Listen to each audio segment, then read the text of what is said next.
Então, esse crescimento, ele certamente vai gerar muitas oportunidades para o Brasil em termos de produtos agrícolas, tá? Nada de muito novo. Um outro ponto relevante é que a preocupação chinesa com segurança alimentar é constante. Então, há alguns anos, o governo chinês lançou uma série de iniciativas de reformas no setor agrícola que buscam estimular a criação de empresas que sejam mais lucrativas e mais eficientes na produção, em etapas de distribuição, de processamento agrícola.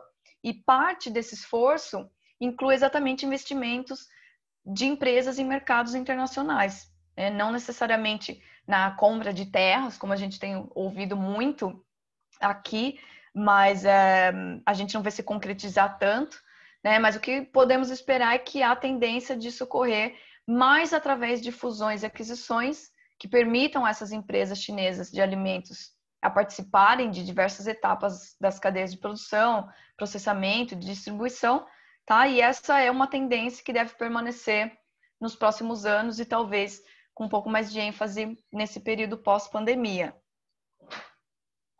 Um outro ponto de pauta para a gente considerar aqui é o futuro dos projetos do Cinturão e da Rota, né? O Belt and Road Initiative, e também a atuação do novo Banco de Desenvolvimento sob a égide dos BRICS, né, de início, e da continuidade do tipo de parceria Sul-Sul estabelecido sob a égide dos BRICS, né, no âmbito dos BRICS. De acordo com a Administração Geral Alfandegária da China, de janeiro a abril desse ano, o total das importações e exportações da China com origem e destino em membros da Belt and Road Initiative alcançou quase 3 trilhões de yuan, que foi 0,9% a mais do que nos anos anteriores. No primeiro trimestre desse ano, o investimento da China nos projetos do Cinturão e da Rota manteve o crescimento, né? Sociedades empresárias chinesas promoveram 4,2 bilhões em investimento direto em mais 50 países da nova Rota da Seda, né? Então, Aline, sim. Desculpa, é igual na China, tá? Tenta concluir, senão não vai sobrar tempo para o Paulino. Desculpa ter entrado, é que botaram o som de Geraldo travado, viu, Emerson? Libera aí. Desculpa. Imagina, perfeito. Já vou concluir. Só para concluir, então, a gente não só tem essa abertura ainda para o setor agroexportador, né, que talvez ela vá se consolidar ou não, né, a depender do cenário pós-pandemia, acredita que sim, mas também eu li recentemente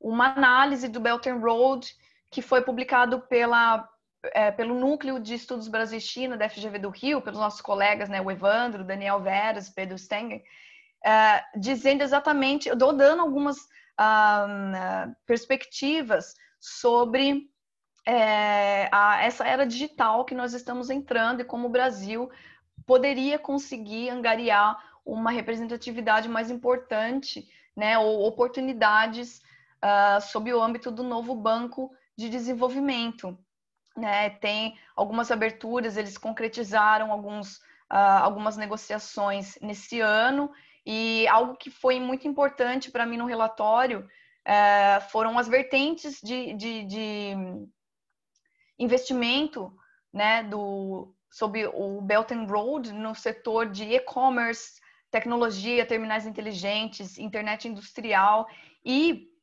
como que uma direção, a presidência do novo Banco de Desenvolvimento de um brasileiro poderia nos ajudar a angariar oportunidades nesse sentido, né? Agora a presidência está com o Marcos Troio, que vai ficar na presidência do banco por 5 anos, até 2025. Então, essa poderia ser uma excelente oportunidade para o Brasil retomar e aumentar a sua participação no cenário internacional. Então, acredito que tem algumas brechas de oportunidades para além do setor agroexportador para nós nas parcerias com a China, né? Eu não tenho tempo ainda para discorrer muito mais sobre essas oportunidades nesse âmbito digital, mas Um ponto que me preocupa um pouco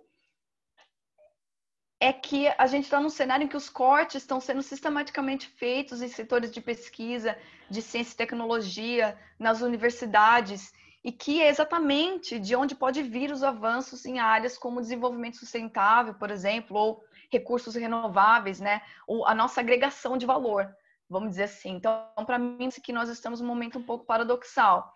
Um segundo ponto que me preocupa, para concluir, é que formada em ciências sociais que sou, né?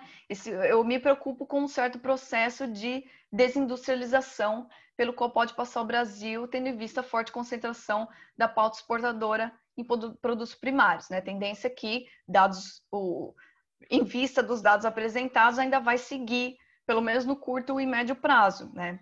Então, me preocupa esse ponto, não só pelo perigo do que as economistas chamam como a doença alemã em si, mas também pelas repercussões das políticas públicas nacionais que são permissivas ao avanço do agribusiness, né, das fronteiras de produtos agrícolas num país que já está dando sinais de vulnerabilidade ambiental e social, né? Já visto o número de assassinatos de ativistas ambientais, queimadas ilegais, desrespeito aos territórios indígenas, perdão.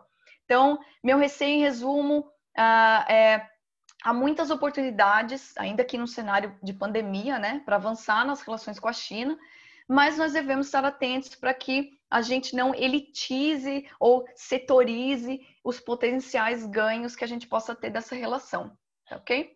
A gente reserva mais assuntos para discussão posterior. Muito obrigada pela atenção, obrigada aos ouvintes, obrigada pela organização. Aline, eu agradeço muito pela sua participação. Eu espero que você tenha condição de permanecer ao final para a sessão aí de perguntas.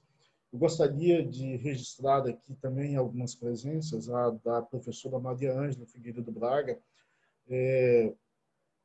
diretora do Centro de Ciências Sociais Aplicadas, do professor Emerson Costa, que é o coordenador do curso de Ciências Econômicas, a professora Maria de Fátima Maia, chefe do Departamento de Ciências Econômicas. Também temos aqui participando o Carlos Monri, da Embaixada do Chile, que também esteve conosco na China o ano passado, na viagem, né, na comitiva, e o Marcos Taroca. Então, são presenças que ilustram, né, essa mesa, esse momento assim, extremamente importante. Eu gostaria de obter também de vocês, e foi uma falha minha não ter perguntado no início, se poderemos disponibilizar a fala de vocês, porque está sendo gravado e, obviamente, precisaremos da autorização de vocês, do professor Paulino, da professora Aline Tedeschi, para que permaneça para posterior acesso, né, dos interessados e das interessadas. Ok? Então, ótimo.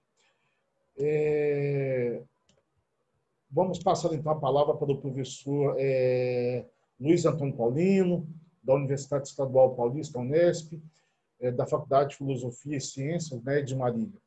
Ele é diretor do Instituto Confúcio na Unesp e membro do Conselho da Matriz do Instituto Confúcio em Pequim.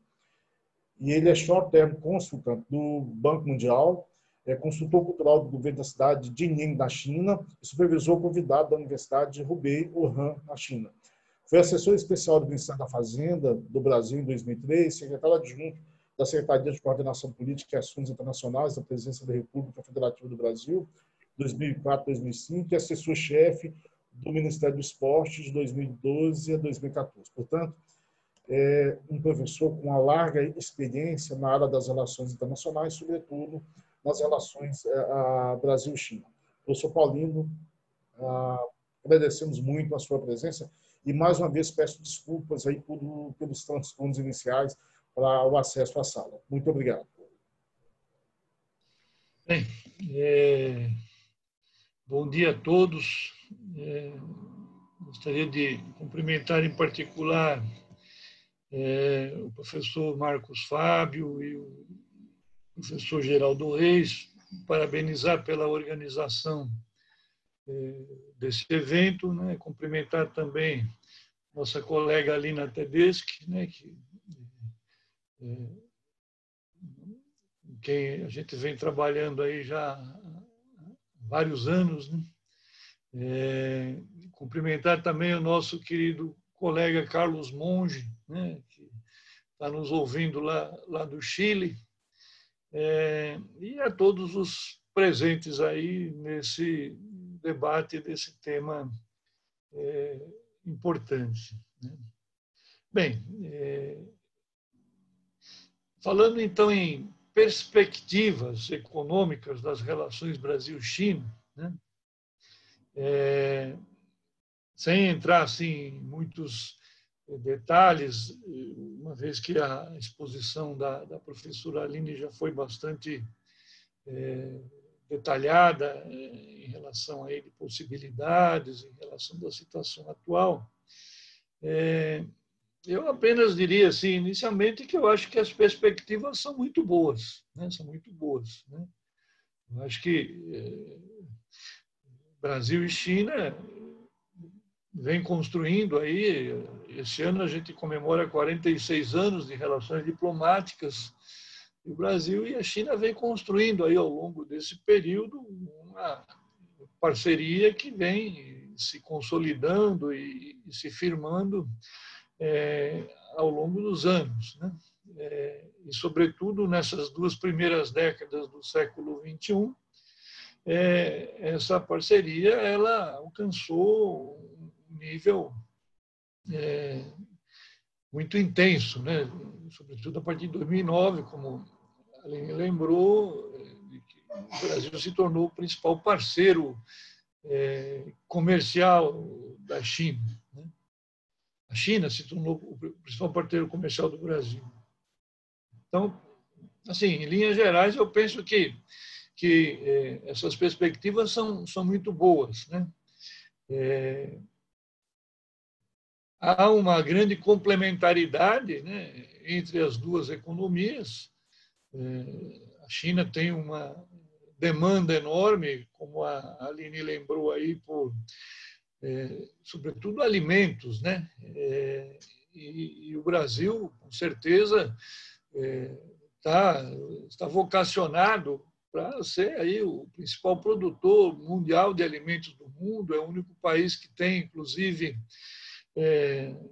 área disponível para expansão de produção, desenvolvimento tecnológico no Brasil nessa área agrícola também tem sido muito avançado nos últimos anos, e com certeza a complementaridade que existe entre Brasil e China nessa área de alimentos, sobretudo, ela é enorme. A China é o maior país do mundo, uma população de cerca de 1,4 bilhão de habitantes. O consumo de alimentos, na medida em que a China vai acelerando o seu desenvolvimento e vai alcançando um patamar de país de renda média, de renda alta. Esse ano, por exemplo, a renda per capita da China alcançou $10 mil, né? Ou seja, isso coloca a China no patamar superior aí dos países de renda média alta, né? Então, imagine uma renda média de $10 mil, né? que é superior aí à maioria dos países em desenvolvimento, né? Se você considerar em paridade de poder de compra, inclusive, é maior que a do Brasil. E imagina o potencial de consumo que existe, sobretudo dado esse enorme esforço que a China tem feito de redução de pobreza, né? Nesses últimos 40 anos, a China tirou aí 700 milhões de pessoas da pobreza. Para esse ano de 2020, a perspectiva era de eliminação da pobreza, né? Tem essa questão da Covid, que possivelmente atrapalha um pouco alcançar esse objetivo, mas enfim, o nível de pobreza na China é quase inexistente aí pelos padrões do Banco Mundial. Então, o potencial da China enquanto mercado de consumo, né, sobretudo de alimentos, é enorme, né? E como a Aline lembrou, o Brasil ele tem um grande potencial para atender esse mercado, né?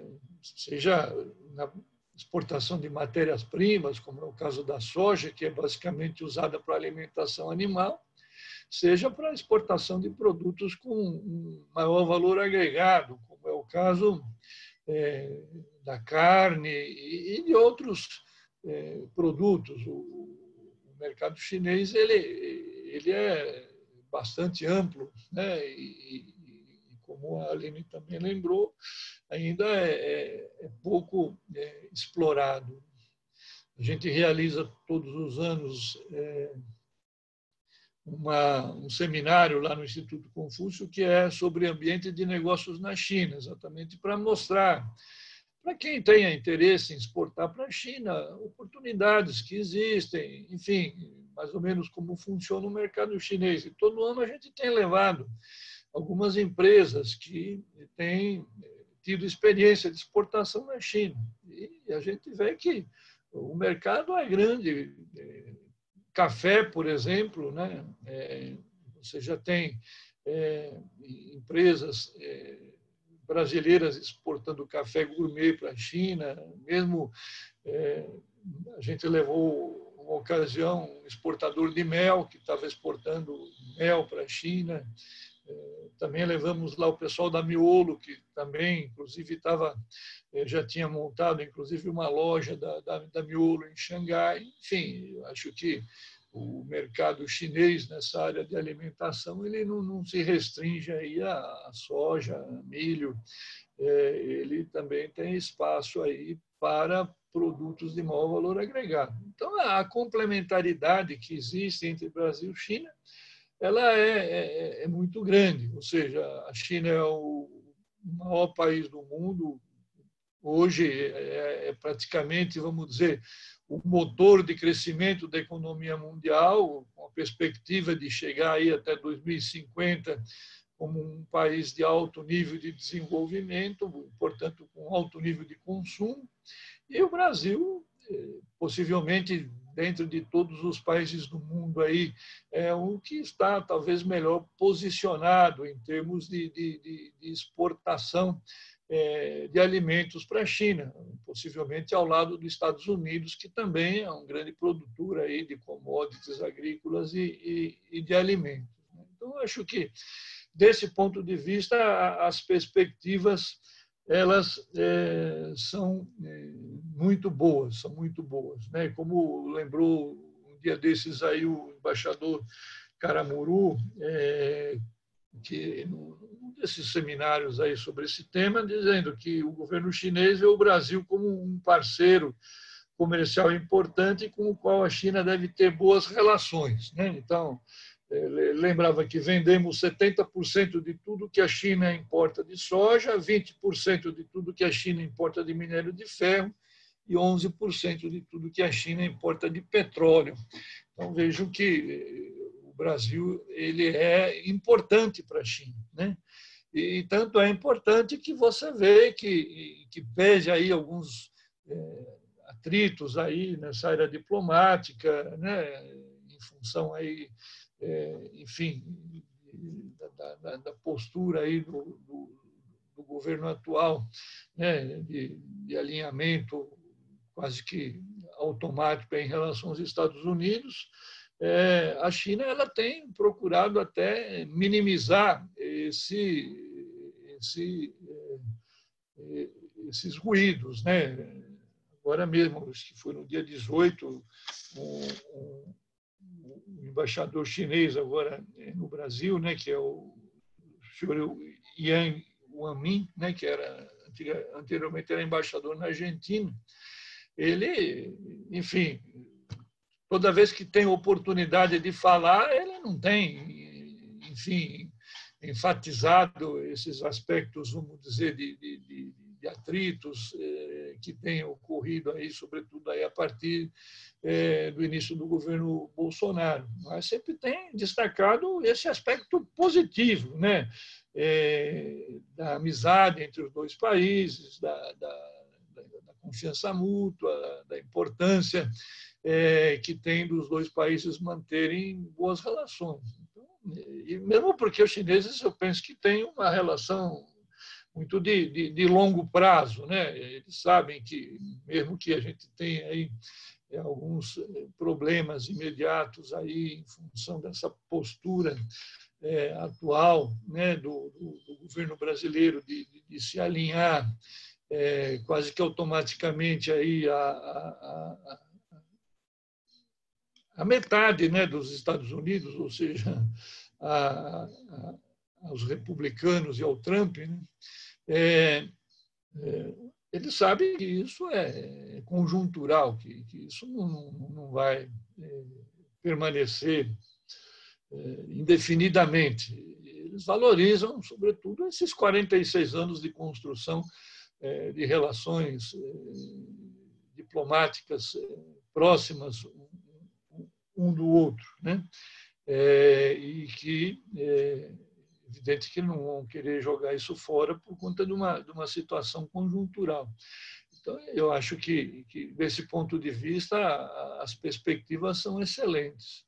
Eu também destacaria, além dessa questão do comércio, né, como a Aline enfatizou, a questão do investimento direto da China no Brasil, né, porque, bom, nós temos várias empresas brasileiras atuando na China, né? Existe uma associação de empresas brasileiras lá em Xangai, que eu acho que deve ter uns 60 membros, mais ou menos. E você tem até empresas grandes, como a WEG, por exemplo, que é fabricante de compressores aí para geladeira, enfim, ar-condicionado, essas coisas. Eles têm uma fábrica muito grande na China e fabricam muitos produtos ali. A própria Marco Polo, a própria Embraer já teve ali uma parceria com a chinesa VIC. Agora, no sentido oposto, também o interesse chinês no investimento no Brasil também ele tem sido crescente, né? Tem sido crescente. Hoje, nós já temos mais de 300 empresas chinesas atuando aqui no Brasil, com um estoque de investimento aí em torno de 80 bilhões de dólares, né? E essas empresas atuam nos mais diversos setores, né? Ou seja, inicialmente elas começaram investindo aí mais em áreas relacionadas aí com commodities, mas hoje esse investimento ele é muito diversificado. A Associação de Empresas Chinesas no Brasil, chama ABEC, a última informação que eu tive, eles devem ter ali umas 120 empresas associadas, né, nessa Associação Brasileira de Empresas Chinesas. E desse total aí, eu acredito que, com certeza, uns 2/3 desse total, algo aí em torno de 80 empresas, 90 empresas associadas, né, porque existem muito mais, atuam em áreas como manufatura, tecnologia de informação, serviços bancários, comércio, né? Enfim, se você for pegar empresas que atuam exclusivamente na área de mineração e commodities, numericamente são até uma minoria, embora, vamos dizer assim, em termos de volume de investimento, elas respondam pela quase totalidade do investimento, mas essas outras dezenas de empresas chinesas que atuam aqui, embora talvez o volume de investimento não seja tão expressivo como o investimento, por exemplo, nessa área de petróleo, que tem sido uma área que os chineses têm investido muito junto com a Petrobras, ainda assim você vê uma diversificação muito grande, o que é extremamente importante. Então, eu acho que, seja por essas questões aí do comércio, seja pela questão do investimento direto, que o Brasil é um mercado importante para a China. A Aline falou sobre o Belt and Road, né? Essa iniciativa Cinturão e Rota. Embora o Brasil não seja necessariamente, não tenha assinado formalmente a adesão ao plano, Aqui na América Latina, eu acredito que tem uns 20, 22 países que já aderiram formalmente a essa iniciativa. O Brasil não aderiu a essa iniciativa formalmente. Mas o fato é que, embora não tenha aderido, o Brasil tem sido o principal destino de financiamento e de investimentos chineses nessa área de infraestrutura.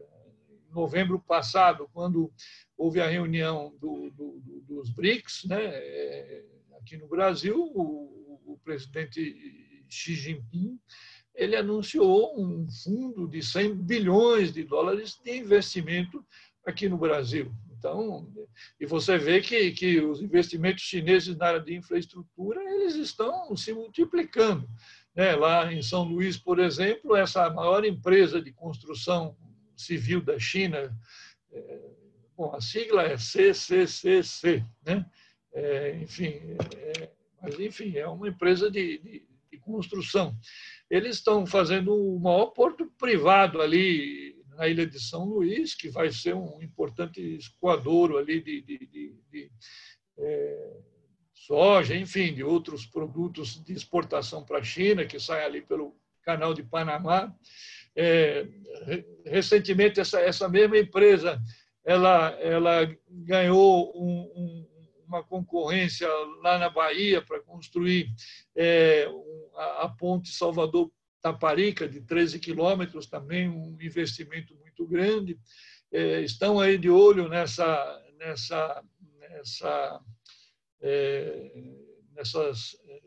concessões aí na área de ferrovia, Ferrogrão, né, Ferronorte. Enfim, há um interesse muito grande por parte das empresas chinesas de investir nessa área de infraestrutura. Né? E isso é um ponto que, inclusive, os chineses têm valorizado muito, apesar, enfim, de alguns conflitos, né, que têm ocorrido aí em algumas áreas do governo, que ficam, às vezes, por conta desse alinhamento ideológico com os Estados Unidos hostilizando a China, mas o fato é que essas empresas chinesas vêm com muita simpatia esse movimento do governo brasileiro de privatizar essas áreas de infraestrutura, de fazer concessões, porque isso é uma oportunidade de negócios tremenda para essas empresas chinesas. A gente sabe que a China já tem investido pesadamente no setor de infraestrutura por muitos anos e que chega uma hora que isso esgota, que você não tem mais ponte, metrô, ferrovia para fazer, porque isso chega uma hora que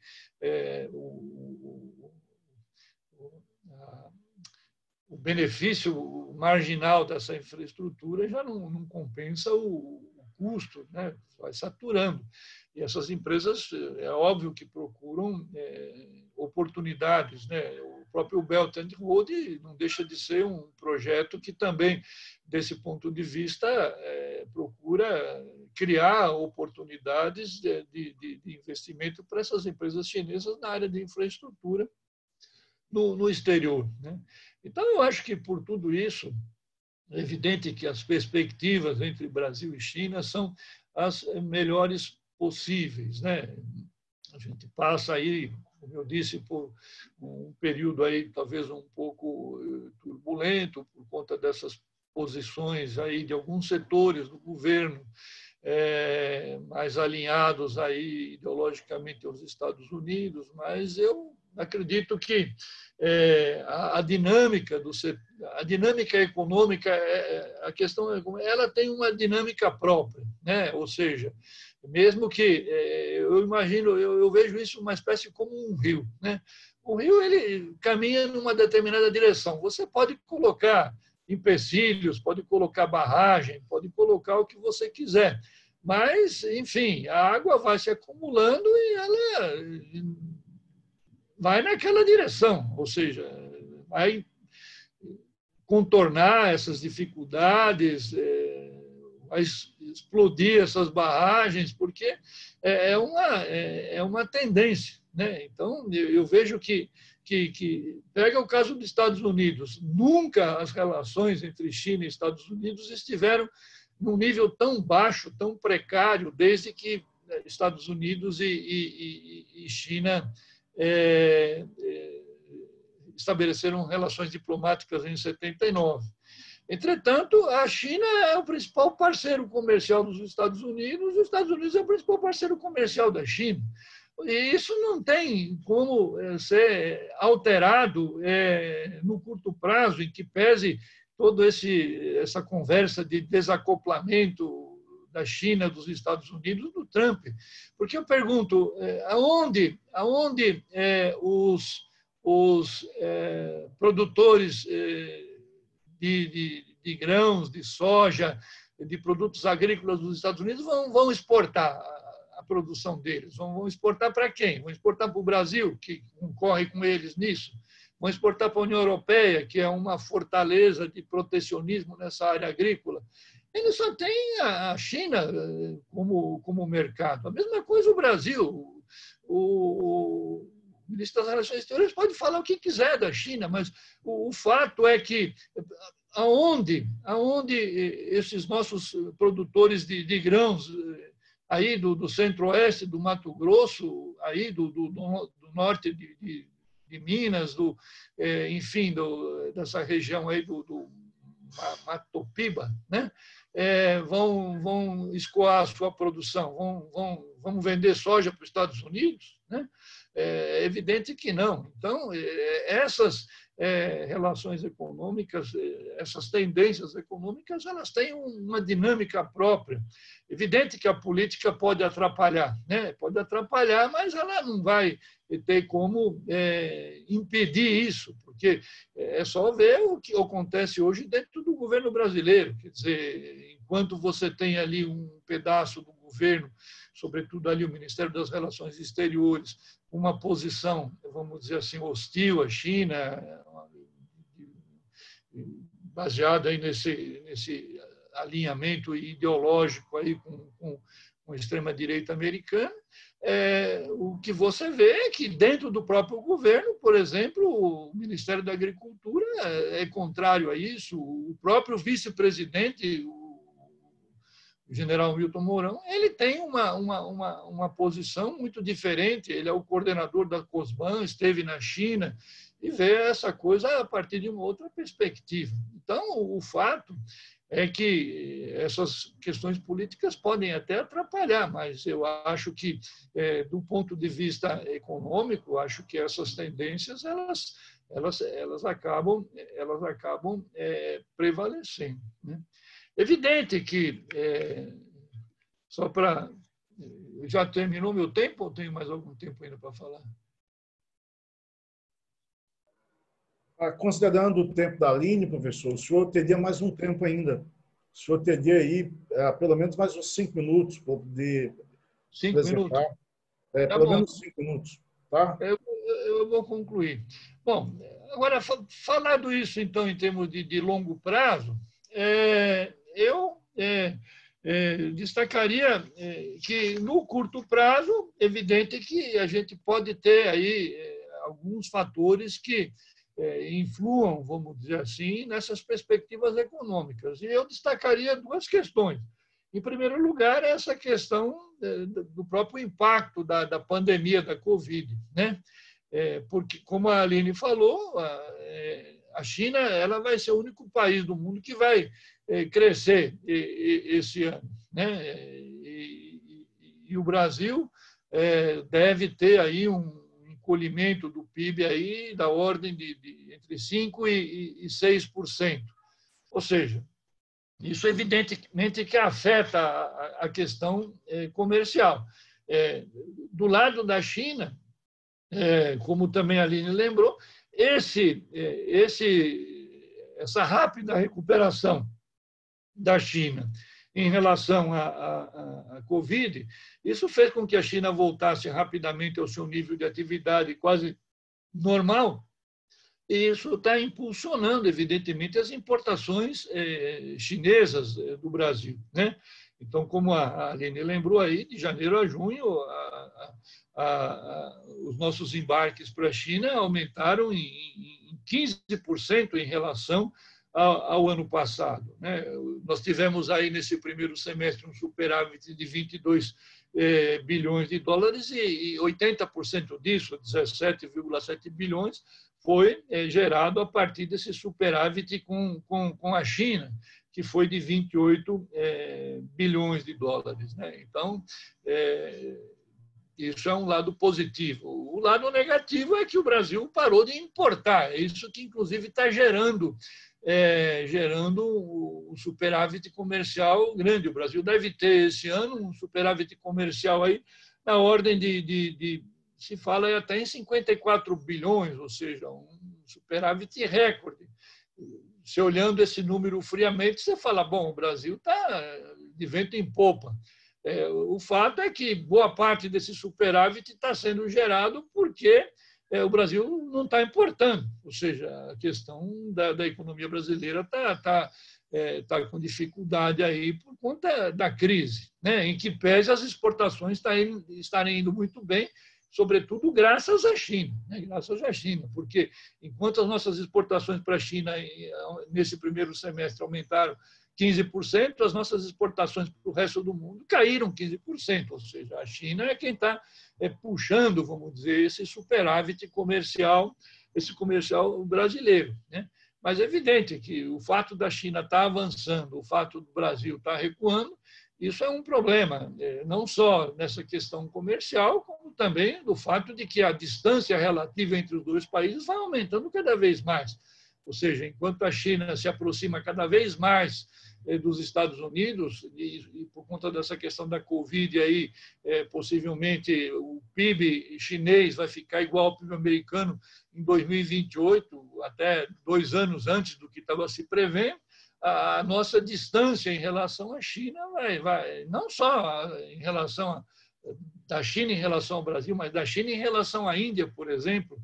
A Índia tem uma população que é quase igual à da China e, segundo se prevê, no final do ano que vem, a economia chinesa vai ser 5 vezes maior do que a economia indiana, né?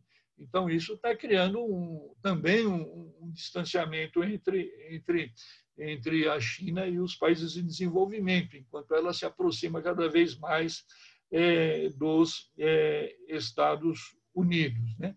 O próprio investimento direto chinês, esse ano, existe aí um organismo aí chamado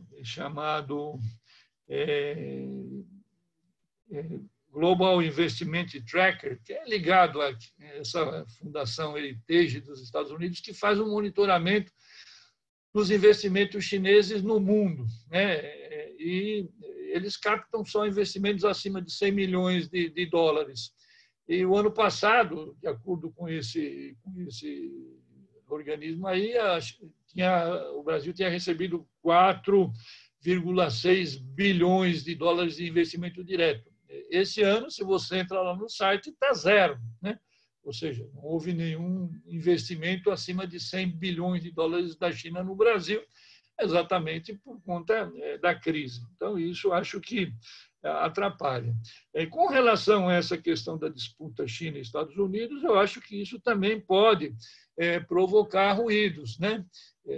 É óbvio que isso vai depender muito do resultado da eleição nos Estados Unidos agora em novembro, porque eu acredito que se o Trump perca a eleição e o Joe Biden, os democratas, vençam a eleição, a possibilidade desse nível de tensionamento China e Estados Unidos diminua um pouco, né? Agora, se o Trump vence as eleições, aí eu acho que a gente pode esperar o pior, né? O pior.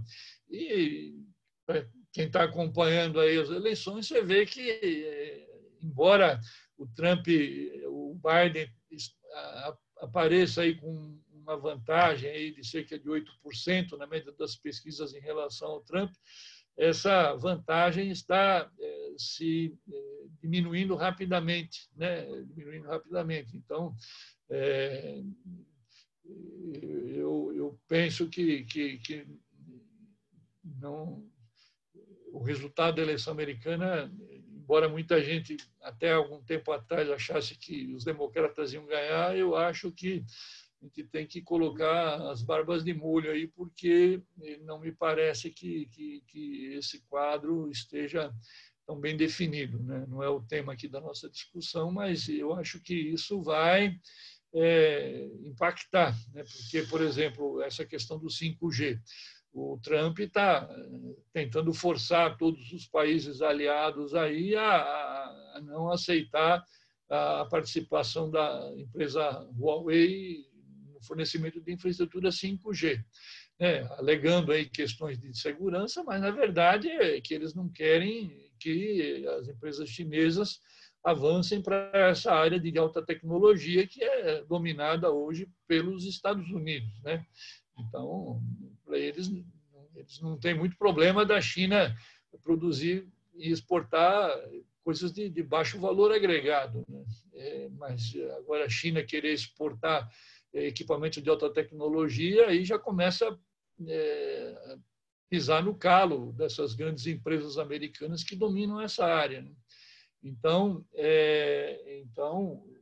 está havendo essa pressão dos Estados Unidos para forçar aí os seus aliados a barrar a Huawei.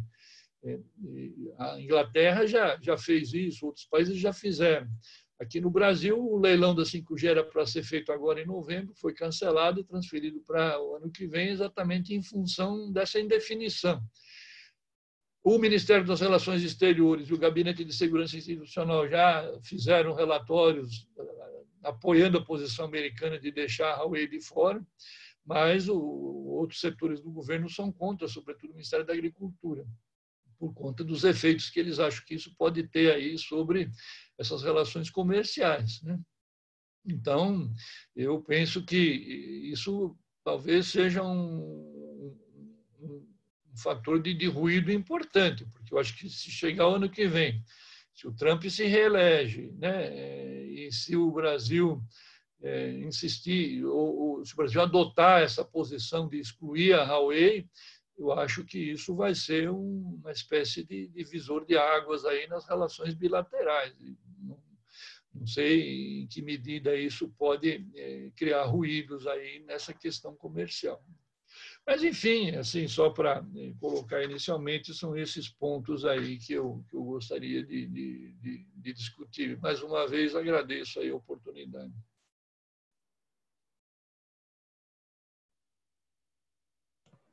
Nós agradecemos ao professor Paulino, né, pela excelente explanação sobre as relações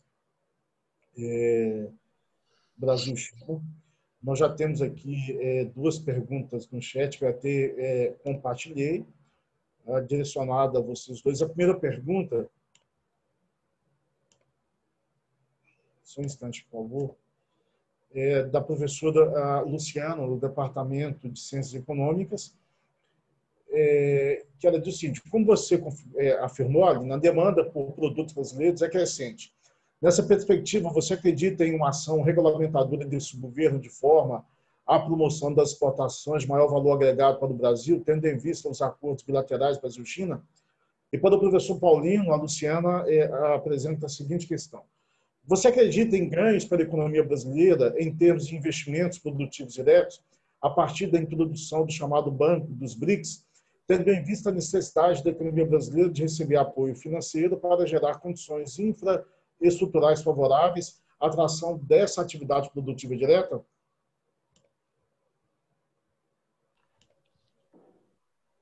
Posso partir para a resposta? Claro. Perdão. Se eu acredito em uma ação regulamentadora desse governo de forma à promoção das exportações de maior valor agregado. Por esse debate que eu assisti da secretária, né, no Ministério da Agricultura, Pecuária e Abastecimento, eu consegui perceber que, além dessa prioridade de diversificação, ficou muito claro para mim que um dos principais papéis do governo seria na indicação de viabilidade, né, vamos dizer assim, nas tendências, em estudar o consumidor chinês para poder passar uma informação mais consolidada sobre o que poderia ser feito, ou seja, mostrar as oportunidades e consolidar essas negociações, né? Então, o papel seria mais de abertura, certo? Um papel de frente, de abrir novos mercados, e mercados, quando a gente fala em mercados, são países e produtos, né? Então, passar essa informação para o setor produtivo, e aí então o setor produtivo tomaria as devidas providências para acessar esse mercado.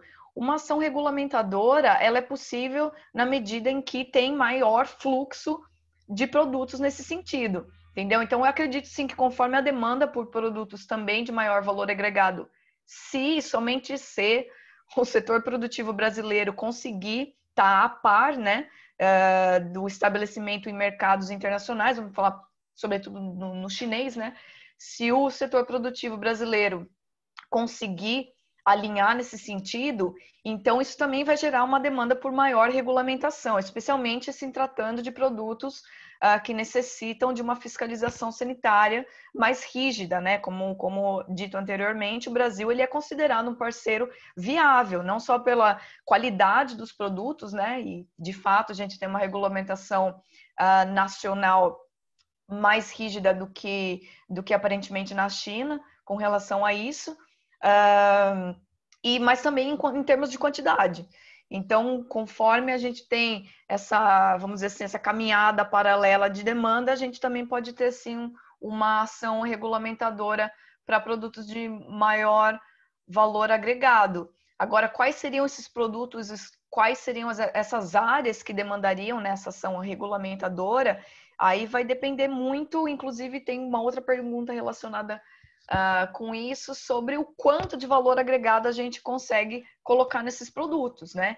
E, por exemplo, eu citaria o papel que a Embrapa tem nesse sentido, né? Estamos falando especificamente do setor agroexportador, da agroindústria, que é o setor mais expressivo, né? Que provavelmente vai ser continuado, mesmo dando as instabilidades futuras desses acordos China-Estados Unidos, né? A gente não sabe exatamente até que ponto o Brasil vai conseguir garantir o acesso que teve nesse primeiro semestre de 2020 nesses novos mercados, né? Abriram novos mercados, mas a gente tem que também considerar a probabilidade de que eles não sejam sustentáveis, né? Então tem que trabalhar para isso também. Então depende de alguns setores também promoverem essa investigação, promoverem a agregação de valor, né? A Embrapa, que é uma instituição nacional, também tem esse sentido, traz nesse sentido, mas ao mesmo tempo me preocupa exatamente esses cortes que nós estamos vendo no setor de ciência e tecnologia de uma maneira geral, entende? Então, eu acredito que o governo possa sim ter uma ação regulamentadora. Eu não acredito que a exportação de produtos de maior valor agregado vai diminuir a exportação de produtos a granel, até porque tem muito investimento também, como o professor Paulino citou, na área ferroviária, né, para que dê vazão a esses produtos, né, para o mercado chinês. Então, pode ser uma demanda que é concomitante, mas também, conforme a mudança do consumidor chinês e das suas demandas por produtos, né, uma crescente demanda não só a granel, como produtos de maior valor agregado. O Brasil tem uma oportunidade, por exemplo, de agregar valor na sua cadeia de café, por exemplo, entende? Pensando nas frutas, sucos, enfim, ainda tem oportunidade para isso, né? Então, acredito que tem futuramente um espaço, sim, para que o governo age de uma maneira mais complementar e consolidada junto com o setor produtivo. Bem, então, no que se refere a essa questão do Banco dos BRICS, enfim, eu penso que sim, que a professora pergunta, né, se eu acredito que esses ganhos, em ganhos para a economia brasileira em termos de investimentos produtivos diretos a partir da introdução do Banco dos BRICS, né, tendo em vista a necessidade de apoio financeiro. Eu acredito que sim. Se você pega a carteira de projetos do Banco dos BRICS, a participação do Brasil nessa carteira ainda é muito pequena, né? O maior demandante de recursos do Banco dos BRICS tem sido, além da própria China, a Índia, né, que tem tido uma grande demanda de financiamento. Até o ano passado, a nossa carteira de investimento, a carteira de investimento do Banco dos BRICS no Brasil era relativamente pequena, sobretudo pela falta de projetos, né? Pela falta de projetos. Mas eu acredito que essa tendência com certeza de aumentar, né? Agora, o novo presidente dos BRICS é um brasileiro, né? O Marcos Troio, que inclusive até recentemente era um dos responsáveis aí no governo atual para essa área aí de comércio exterior, eu acho, né? Então, eu acredito que até por isso, possivelmente, essa carteira deva se ampliar. De fato, sobretudo agora, com essa questão da crise aí, da pandemia, essa questão de oferta de crédito a custos, vamos dizer assim, mais baratos, vai ser importante para a retomada da economia. Então, eu acho que o Banco dos BRICS ele vai cumprir um papel importante. Eu gostaria de saber da professora Aline e do professor Paulino se eles têm disponibilidade aí para mais um tempo, pelo menos até umas 11 horas, porque nós temos aqui mais algumas perguntas, mais algumas questões. Sem dúvida, não tem problema. Por mim também tudo bem. Podemos seguir. Você continua bem? Tranquilo. Seguimos. Ótimo. Muito obrigado. A outra pergunta direcionada para vocês dois é a da professora Sara, do Departamento de Ciências Econômicas da Unimontes. Como o Brasil pode aproveitar a parceria com a China para reduzir o gap tecnológico? Que áreas ou iniciativas os convidados podem indicar como promissoras?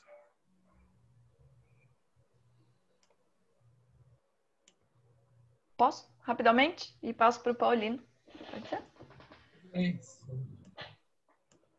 Claro.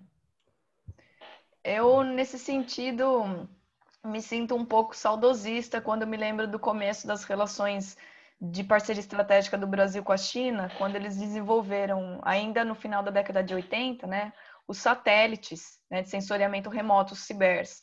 Foi no final da década de 80 e consolidou em 93, que foi quando eles passaram a nomear essa parceria aliás, a nomear as relações bilaterais de fato, parcerias estratégicas, né?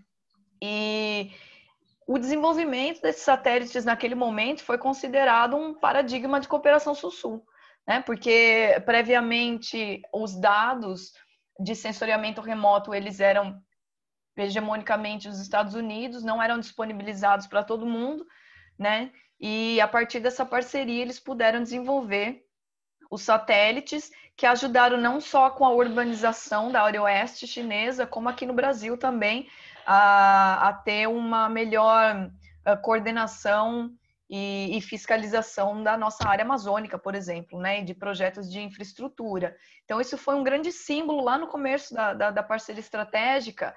Eu acredito que agora, né, depois dessa leva de complementaridade na área comercial, né, de Brasil exporta produtos primários e importa da China produtos manufaturados, eu gostaria de ver como é que fica o Brasil, como é que tomaria uma direção no sentido dessa economia digital, do e-commerce, né, de transações financeiras digital, a questão dos cryptocurrencies, né? Eu não sei, até por curiosidade, ontem mesmo eu estava dando uma olhada no ano fiscal do Alibaba.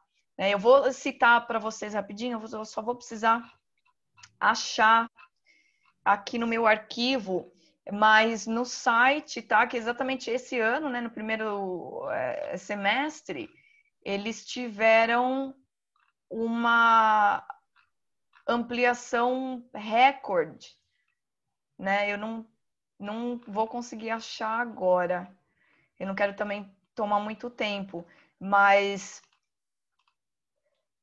eu acredito que nesse sentido a gente ainda tem possibilidade de parcerias, porque também nesse semestre nós aprendemos a como lidar com esse meio digital, né? Algumas feiras aconteceram lá na China por meio digital, muitas pessoas aqui do Brasil participaram, muitos setores estiveram presentes, e isso também dá um pouco mais de impulso para discutir, entende? Para ter esse vínculo em setores subnacionais, vamos dizer assim. Então, esse gap tecnológico, para mim, apesar dos cortes em ciência e tecnologia que a gente tem visto no Brasil, ele pode ser impulsionado por esse, mais pessoa a pessoa, sabe? Setores subnacionais que têm interesse não só em agregar valor em produtos, mas também partir para essa área digital, do e-commerce, discussão sobre cidades inteligentes, né? Setor financeiro, sobretudo, a utilização dessas transições facilitadas até por questões de investimento direto, né? Em outros setores. Eu acredito que o gap tecnológico, aliás, um desenvolvimento maior de tecnologia, ele deve lembrar do começo da parceria entre o Brasil e a China e trazer um pouco para essa era digital. Agora, a China alavancou muito, né? Depois dessa nossa parceria para os satélites, a China está mandando, poxa, satélite para Marte, né? Então, a gente já vê como é que foi essa grande diferença. Mas ainda a gente tem espaço para discussões em âmbitos universitários de pesquisa, com ciência e tecnologia, setores de energia renovável. Eu acho que, assim, o Brasil, na década de 90, foi a cara de desenvolvimento sustentável, né? Com as discussões da Rio 92, perdeu um pouco esse ímpeto, não está nem em algumas discussões mais em termos ambientais, e aí agora eu acho que o Brasil deveria, ponto de vista particular, retomar um pouco esses investimentos em área tecnológica, mas voltado para recursos renováveis. Parece um paradoxo, certo? Porque a gente tem aí a ampliação das fronteiras agrícolas, né? E também tem exportação de produtos a granel, produtos primários. Parece um paradoxo, mas acredito que em algum momento a gente possa ligar essas duas coisas, né?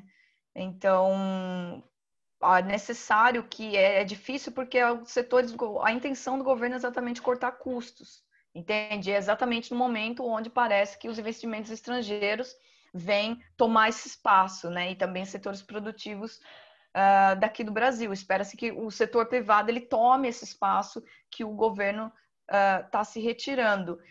Mas, ao mesmo tempo, por o governo ter essa visão um pouco, né, retrativa com relação à China, é possível que com a maior atuação do setor produtivo, setor privado, tomando esses espaços, pode ser que a gente tenha um impulso também para diminuir esse gap tecnológico, né? Diminuir, tá? Não chegar, diminuir. Mais ou menos isso. Paulino, quer complementar? Bom, professora Sara, acho que a sua pergunta aí é bem interessante. Eu fiz um trabalho alguns anos atrás e resultou num artigo que eu publiquei junto com o ex-ministro da Ciência e Tecnologia, que era no governo Dilma, que era o Aldo Rebelo, onde nós fizemos um levantamento de todas as parcerias tecnológicas que havia entre Brasil e China naquela ocasião. Se quiser, eu até posso depois enviar para você o trabalho. Ele está desatualizado, porque já, enfim, coisa já de uns 4, 5 anos atrás, mas eu acredito que muita coisa do que a gente levantou ali continua ainda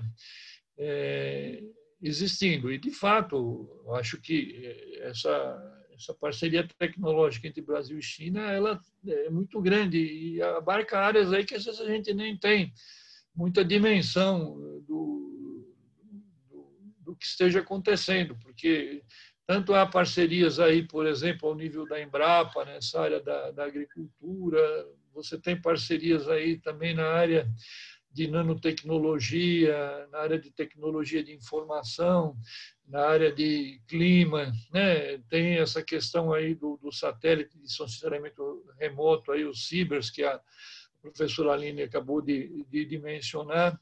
Eu acho que é essa parceria ela é importante. E mesmo em termos de universidades, eu acho que também ainda talvez o nosso intercâmbio acadêmico com as universidades chinesas, ele é evidente que não é tão intenso como o que ocorre, por exemplo, ainda com universidades americanas ou europeias, mas ele tem aumentado bastante. Hoje você vê muitas publicações em conjunto de pesquisadores chineses e brasileiros, coisa que raramente você via no passado. Então, acho que isso é uma coisa que tem potencial de avançar, mesmo porque Brasil e China têm problemas semelhantes, enfim, preocupações semelhantes em termos de desenvolvimento, e isso acaba também criando sinergia nessa área de perspectiva, nessa área de pesquisa, para gerar aí trabalhos comuns, pesquisas comuns. Né? Então, eu acho que, de fato, é grande. Né? A Aline estava falando dessa questão dos serviços. A China vai fazer agora, acredito que daqui a 2 meses, a Feira Internacional de Serviços, né? Que vai ser o primeiro evento offline que vai ocorrer na China, mundial. Então, você vê que o controle da pandemia lá já está tão avançado que eles já vão fazer um evento offline em Xangai. Eu acredito que seja em Xangai, porque é o único lugar que você pode entrar sem quarentena lá na China, pelo menos que me consta. Mas essa feira, por exemplo, é uma feira de exportação de serviços chineses, sobretudo nessa área aí de inteligência artificial, nessa área de alta tecnologia. Eu acho que, sem dúvida, essa feira, por exemplo, vai ser uma oportunidade importante aí para, no nível empresarial, por exemplo, você criar aí parcerias com empresas chinesas no sentido de desenvolver aí soluções tecnológicas aí em diversas áreas aí, como a Aline mencionou. Né? Então, acho que essa questão da cooperação em ciência e tecnologia, tanto ao nível acadêmico, né, quanto ao nível dos institutos, quanto ao nível empresarial, acho que o potencial é muito grande.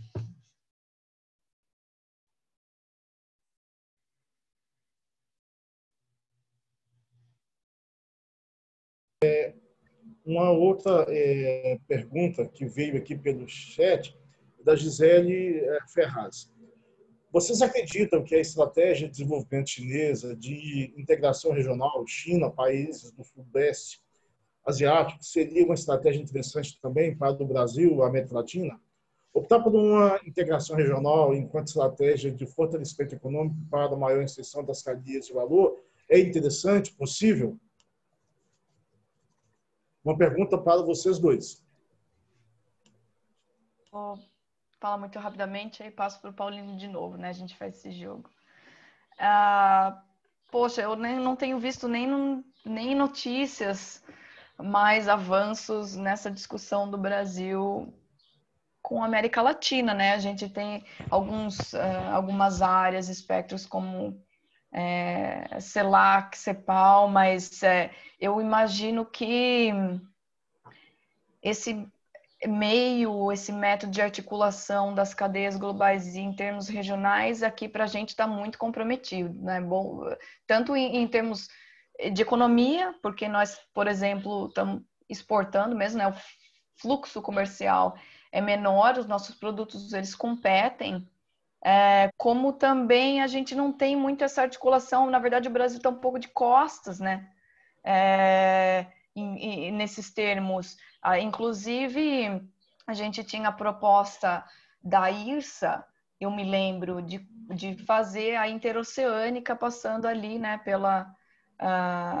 pelo norte do Brasil e indo pelo Peru, né, diversos projetos de infraestrutura que também chamaram a atenção da China naquela época, que também ficaram um pouco no esquecimento, né? Pareceu um pouco que era um método meio de espoliação ali, onde seria um corredor de vazão de produtos primários para a China, e na verdade ele não iria interagir muito tanto com as populações locais como com os países em si, né? No caso Brasil e Peru.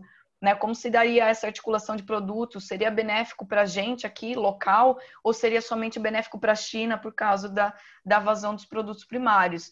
Então, a gente sempre teve um pouco patinando nas nossas interações aqui, principalmente com a América do Sul e a América Latina também, né?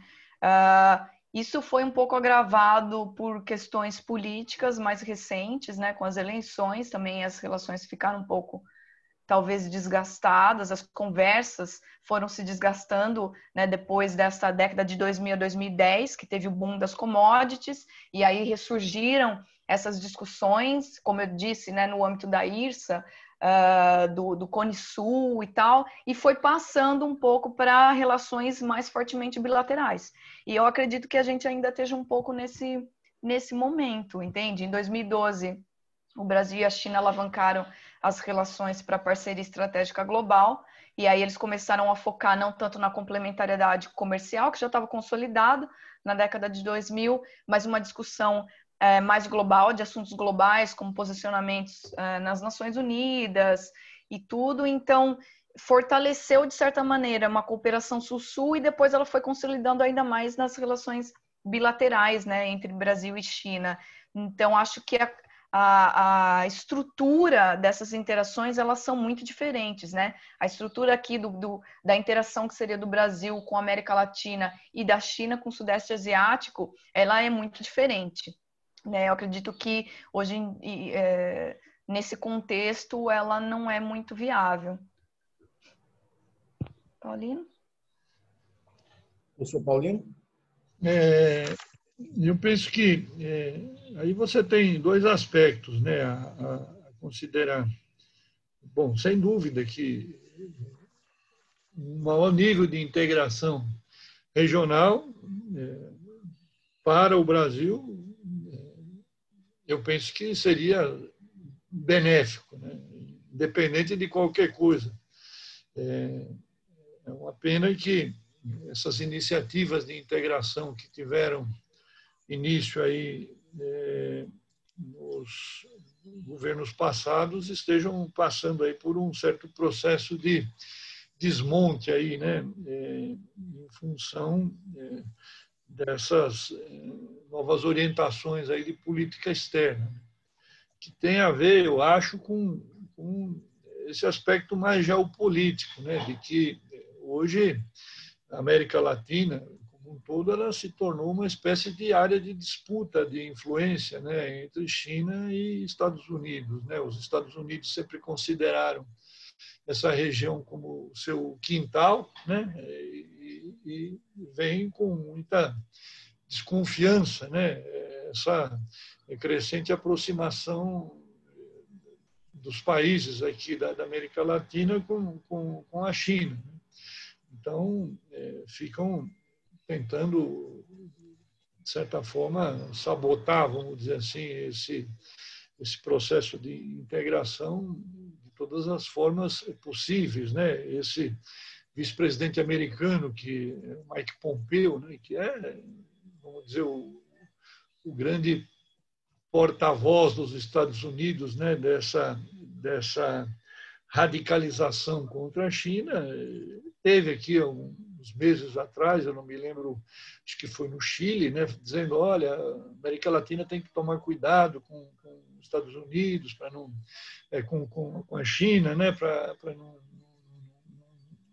enfim, dando a entender que a China queria estabelecer relações de dominação aqui na região, né.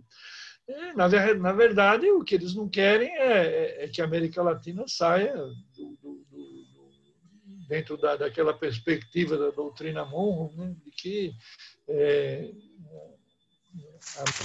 os americanos, né, essa ideia de que a América Latina, o hemisfério aqui, ele todo deve ficar sob controle dos Estados Unidos e não da China, né? Então, acredito que, desse ponto de vista, essas dificuldades que a gente está tendo aqui, de integração regional, estão relacionadas um pouco com esse movimento geopolítico, com essa pressão americana, no sentido de, enfim, provocar um realinhamento, vamos dizer aqui, dos países da América Latina em relação aos Estados Unidos, em prejuízo, vamos dizer, dessa aproximação que estava havendo com a China. E também esse ponto que a professora Aline mencionou, que é a questão das cadeias de valor, né? Eu acho que uma consequência importante da pandemia vai ser, primeiro, uma certa regionalização das cadeias globais de valor, né? E também uma diversificação, porque o que ocorreu agora com a pandemia, muitos países se deram conta, né, de que eles estavam super dependentes da importação de alguns países, né? Então, no caso, por exemplo, da China, né, eu vi um levantamento aí que mostrava cerca de 1.200 produtos dos mais importados aí do mundo, em que a China dominava mais de 50% do mercado, né? E a gente viu que, com essa questão da pandemia, aí, ocorreu alguma ruptura de algumas cadeias de valor, cadeias de suprimento, em função, no caso de que algumas empresas chinesas não puderam atender os pedidos, porque tiveram que fechar temporariamente, e mesmo quando elas retomaram a atividade industrial, aí no final de março, você teve problemas com o transporte internacional, só nesses 6 meses aqui, quer dizer, de fevereiro até agora, acho que tivemos 23 cancelamentos aí de viagens de navios containers da China para o Brasil. Então, esses problemas que estão ocorrendo, assim, que ocorreram relacionados à pandemia, de superdependência, né, de alguns países em relação a alguns fornecedores. No caso da Índia, por exemplo, 80% de todos os insumos médicos que a China importa uma grande quantidade de insumos médicos da Índia, né? E o resto do mundo também importa uma grande quantidade de insumos farmacêuticos da China. Então, tudo isso está levando os países, as empresas, a repensar um pouco essa questão das cadeias de valor. Então, eu acredito que até desse ponto de vista possa haver uma certa diminuição da presença da China nessas cadeias de valor e talvez uma diversificação maior. Então, desse ponto de vista, pode ocorrer de eventualmente o Brasil ter alguma oportunidade aí de se inserir nessas cadeias de valor aí, na medida que elas vão procurar se diversificar, se flexibilizar, se flexibilizar um pouco.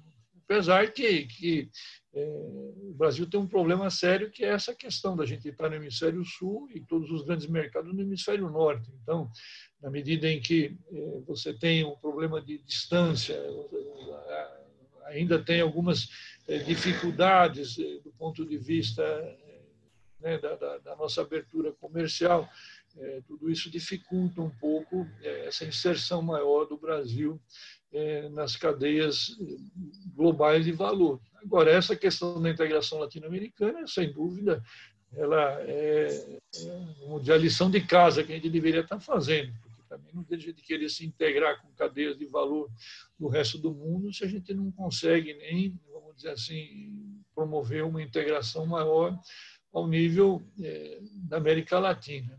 Então, acho que sem dúvida, todo esforço de promover essa integração é sempre bem-vindo.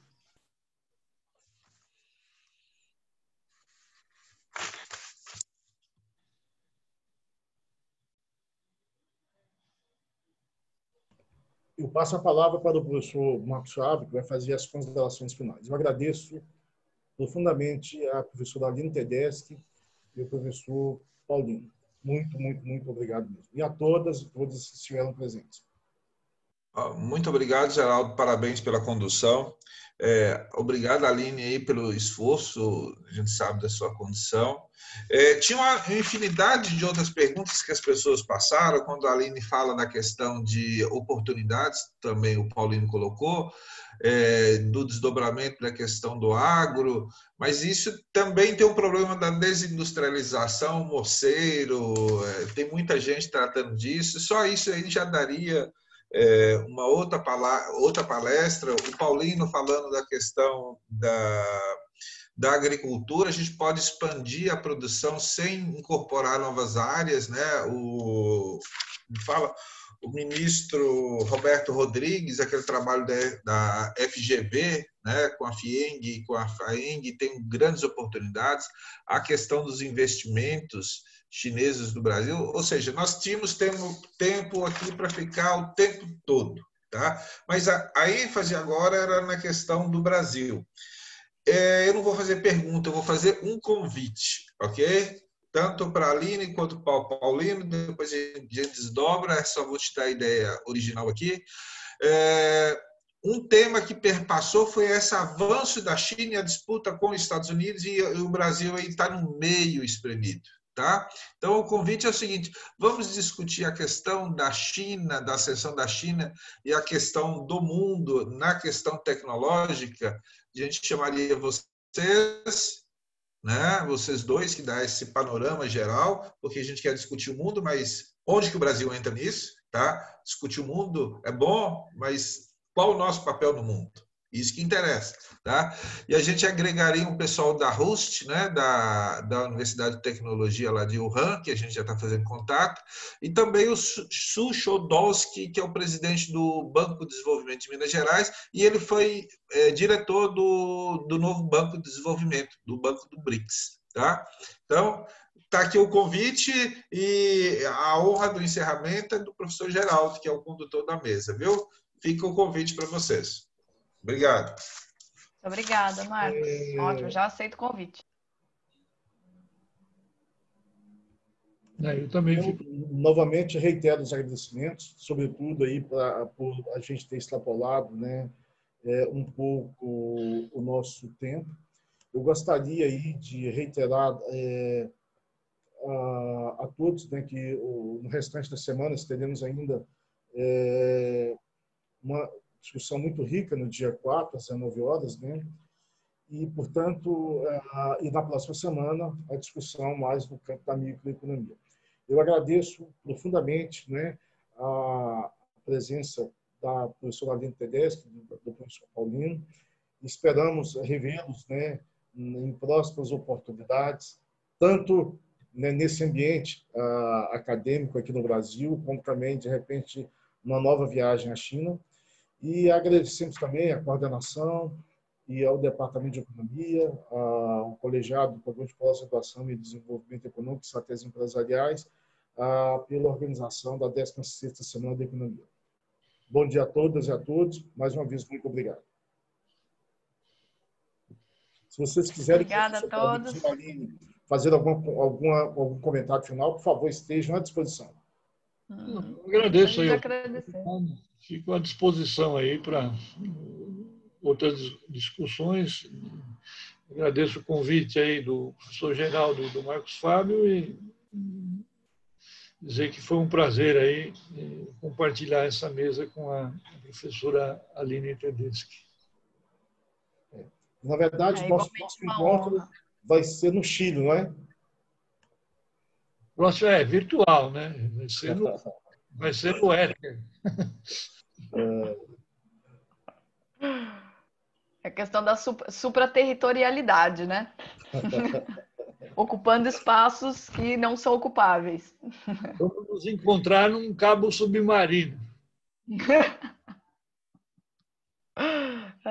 Eu gostaria muito de agradecer aos ouvintes, a organização do evento. A discussão foi ótima.